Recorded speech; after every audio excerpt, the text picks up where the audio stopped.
Images d'archives de Gbagbo à Yopougon. Foule en liesse, drapeaux et banderoles.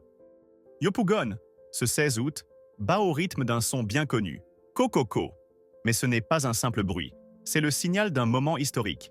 Laurent Gbagbo est de retour sur la place Figayo. Et il n'est pas venu pour un discours ordinaire. Il est venu délivrer un message qui pourrait changer le cours des choses. Mais que cache vraiment ce retour?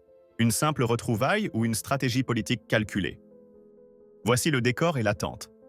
Les rues de Yopougon sont en ébullition. Les commerçants ferment tôt, les chaises en plastique s'alignent, les drapeaux flottent. On prépare un accueil comme on le ferait pour un chef d'État. Témoignage de Marie, vendeuse au marché. Quand Gbagbo vient ici, c'est comme si un membre de la famille revenait à la maison. Rappel historique.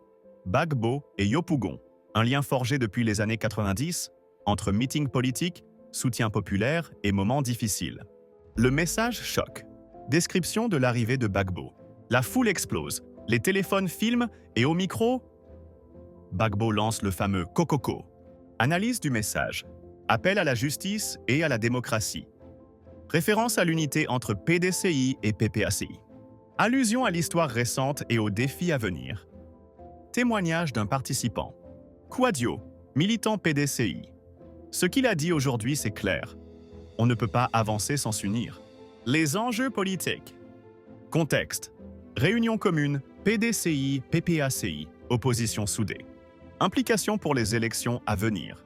La stratégie Gbagbo, capitaliser sur la ferveur populaire et la lassitude face au pouvoir actuel.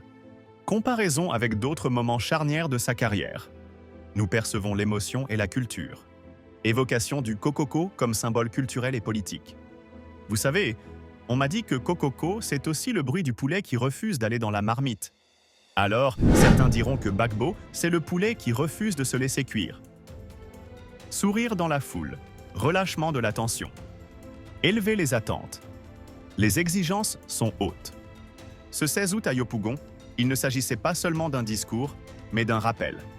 Un rappel que la politique ivoirienne se joue autant dans les cœurs que dans les urnes. Gbagbo a encore prouvé qu'il sait parler à son peuple en mêlant émotion, stratégie et culture. Pensez-vous que ce message marquera un tournant pour l'avenir politique de la Côte d'Ivoire? Ou n'est-ce qu'un chapitre de plus dans l'histoire d'un leader déjà légendaire?